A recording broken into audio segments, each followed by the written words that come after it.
Congratulations, you have found another BookTok video.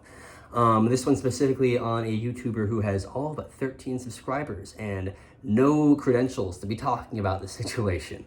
My name is Robin. I've been making videos on TikTok for a while, but I had a long weekend, so I thought I'd start my vie into long form content, which BookTok, it has been talked about a lot, you know.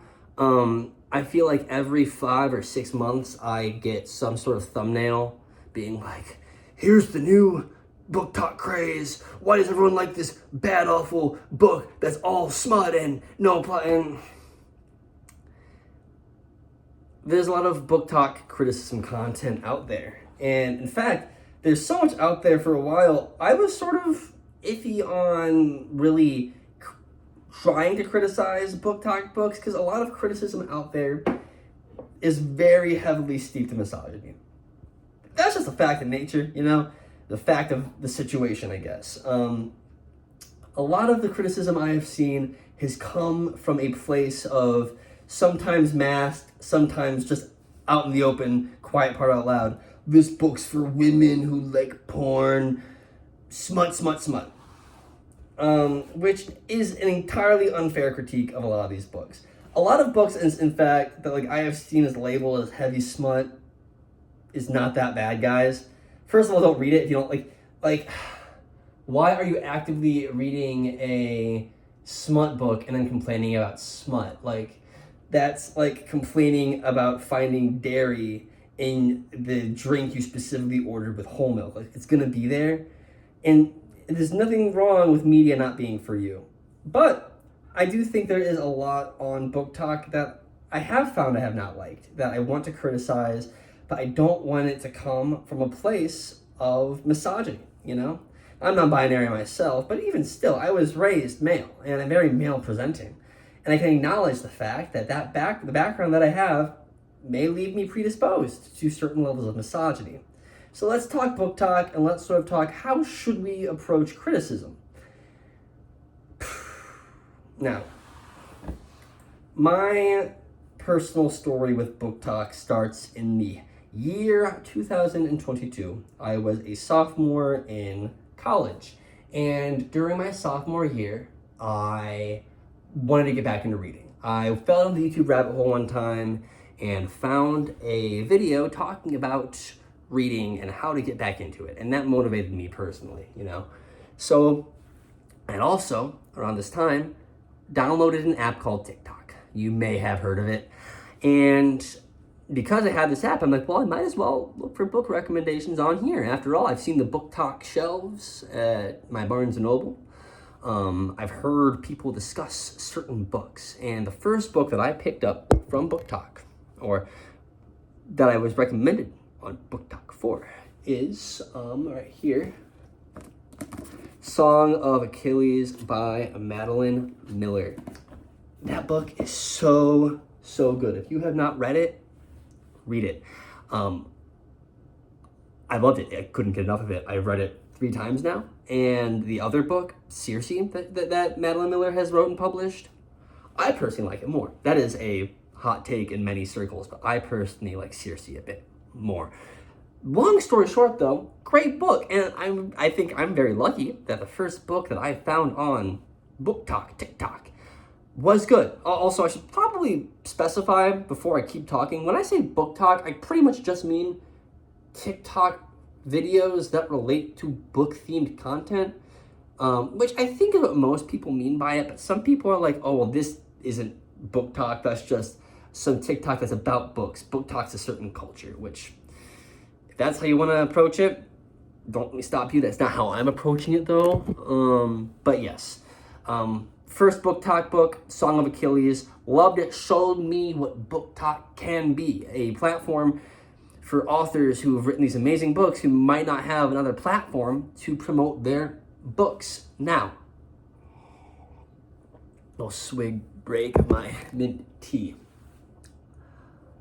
After reading Song of Achilles, I'm like, well, I should look for some more books that are popular on here. And then I read Legends and Lattes.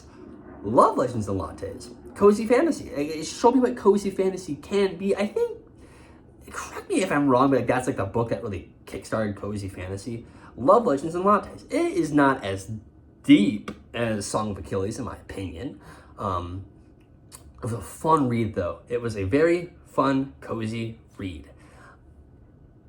So then I was talking to a friend, because you've had this situation where you read a book or you consume media, any form of media. It doesn't have to be a book, but it's so good that all you want is a piece of media to make you feel the way that you felt when you were first reading this book. It's tragic because you never end up finding that piece of media. But I was talking to a friend and I was sort of decrying, like, oh, I read this book, it was so good, but I can't find something that makes me feel that way again. To which my friend tells me, oh, well, have you read this book, Can't Spell Treason Without T? Now, I'd heard of it on TikTok. I'd seen it in passing. In fact, I actually think I saw it on like a video where it's like, well, if you like Legends and Lattes, you should read Can't Spell Treason Without T by one Rebecca Thorne. I read this book. That was without a doubt one of the worst fantasy books I have ever read. Now, I don't want to make personal attacks towards anyone while talking about it, or about the author, about my friend who liked it.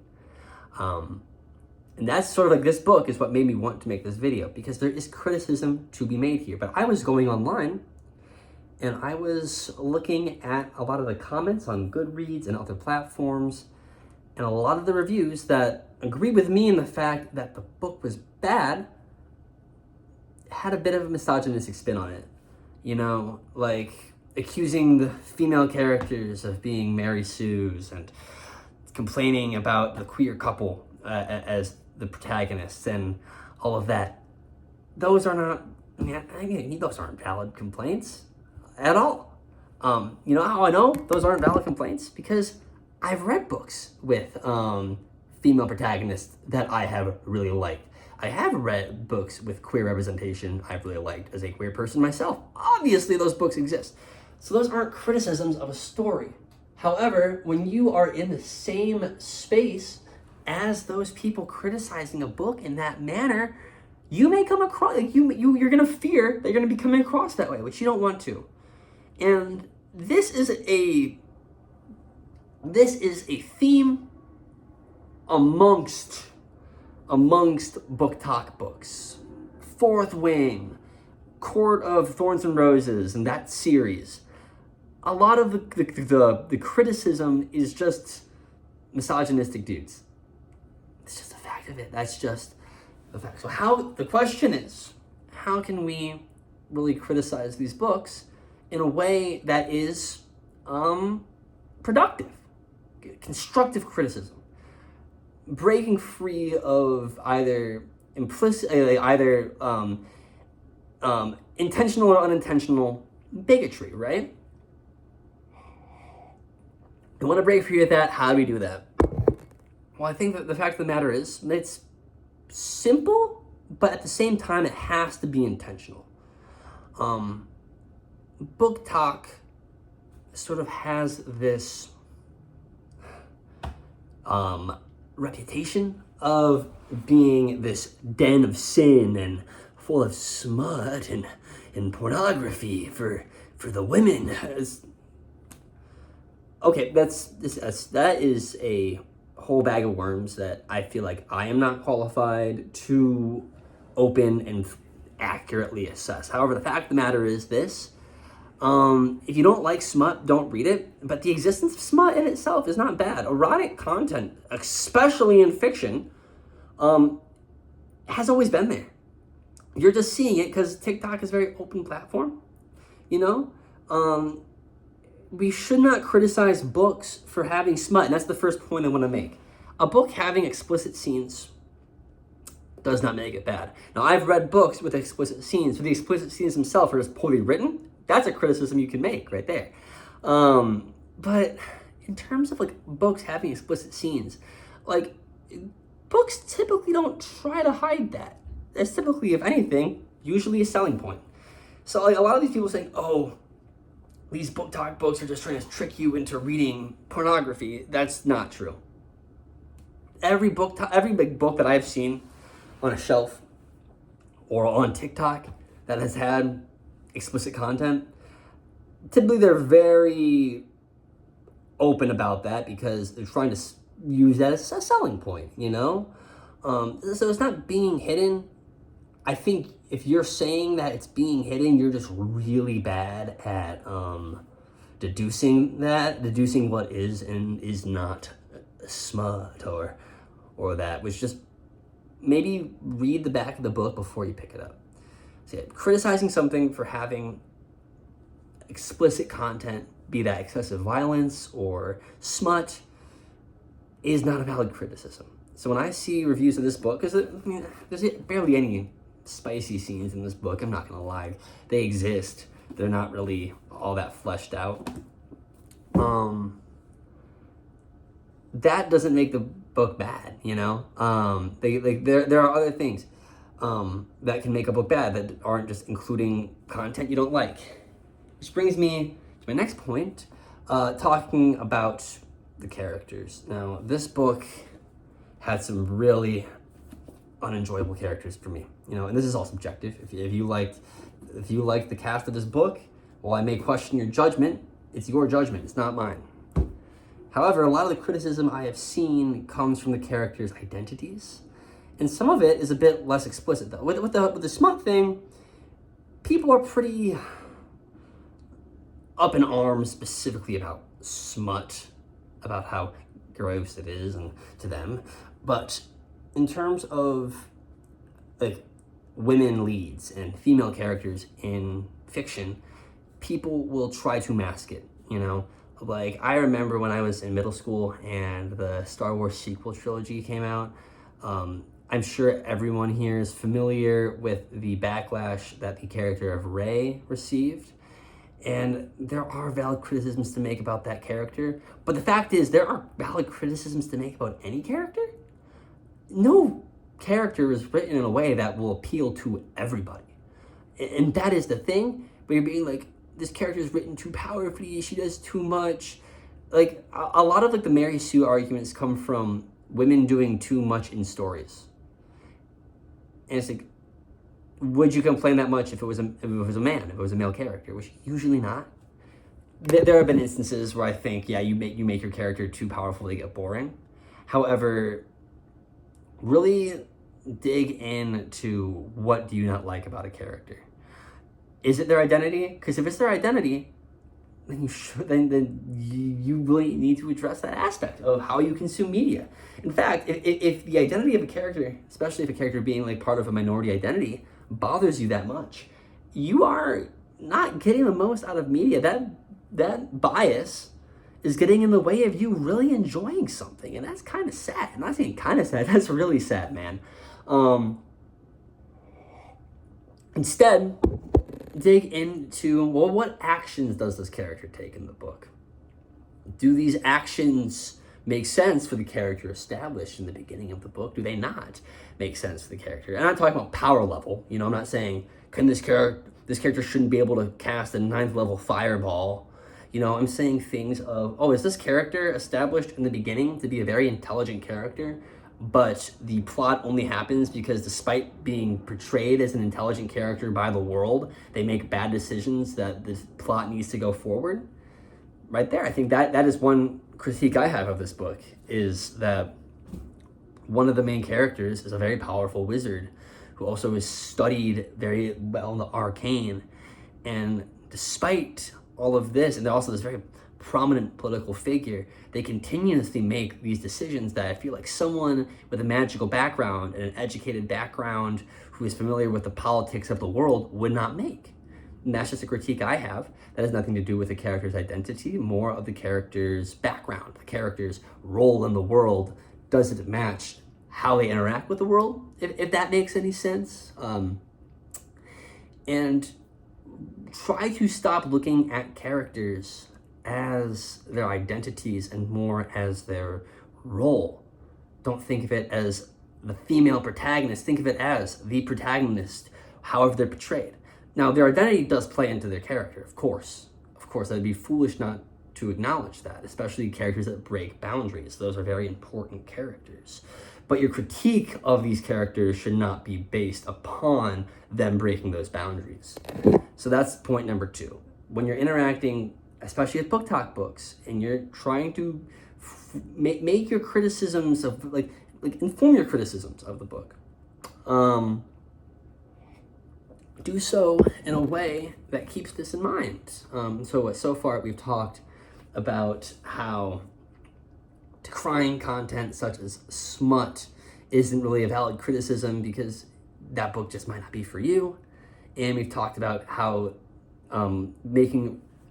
formulating criticisms of a character being on their role in the story and not their identity. Those are the two I've made. The 2 points I've made in this video of mine. And I do want to make one last point. Specifically, we're talking about plot. One very common critique I see on a lot of BookTok criticism videos is that the plot's just there in the background, and what's only there is the aesthetic it's trying to sell. And I'm not gonna lie, this book that I really didn't like, I feel like that sort of fits that category. I feel like this book promises one thing and delivers on another. However, where does that criticism come from? Does that criticism come from me wanting something, or does that criticism come from me reading this book and fully being led one way and then hard turned? Because you can go into books or media with an assumption, and when that assumption is not met, especially if it's a positive assumption, you might feel a bit betrayed. I certainly felt that way with this book. However, for some books, it might be you were expecting something that, and this kind of harkens back to the first point, you might be expecting something that, being honest, was never even proposed to you. Again, like, why is there smut in this book? Well, sir, you bought smut. That's why. But with this book, I can't spell treason without T. I had read Legends and Lattes. And many people told me, if you like cozy fantasy, this is cozy fantasy. This is not cozy fantasy. This is not cozy fantasy. There are epic fights with dragons and royal dilemmas, and the plot seldom actually goes into the coziness of the tea shop and is more focused on distractions of epic scale, which I feel like, when I think of cozy fantasy, is not that. But maybe someone who expects more dragons and big exploits that I read in that book may like it because of that. And again, every review of a book is subjective. And that book, a lot of a disappointment, not all of it, it's spread among many categories, but a big part of it is I'm expecting a certain plot that people are telling me I'm going to be getting, and I'm telling myself I'm going to be getting, and I don't get that. But other people, maybe they heard of the massive fights with dragons in the middle of the book, and that really, really excites them, and they really liked it. Again, if they get enjoyment out of this book and I don't, all the power to them. That doesn't negatively affect me. So let's recap what we talked about today at Robin's little nook on their bedroom floor next to their bookshelf. There is a lot of bigotry in the BookTok space, in any bookish space online. We can't control the fact that it exists. We can take actions to try to reduce its effect, to call it out, which I think is very important, is to call such things out. However, we need to look at ourselves first. Where do our biases lie when we are reading? Are these biases founded in bigotry, whether intentional or not? I think that reflecting on this has made me a better reader. It has made me enjoy books to more heights than I have before. Examining what media you read in this intersectional lens will only serve to increase your enjoyment of that media. It's not going to take away from anything. But that's just what I mean. I'd love to hear what any of you guys think. I do hope to make more content like this. I have some ideas floating in the noggin. This is sort of a first pitch way to figure out how YouTube works on my end, but also to talk about something that's really important and interesting to me. With that being said, if you made it to the end of the video, thank you a ton. You can find me on TikTok under the Eclectus. I have a link tree, I think, in my bio. I honestly, off the top of my head, cannot remember what's there. With that being said, you have a good one.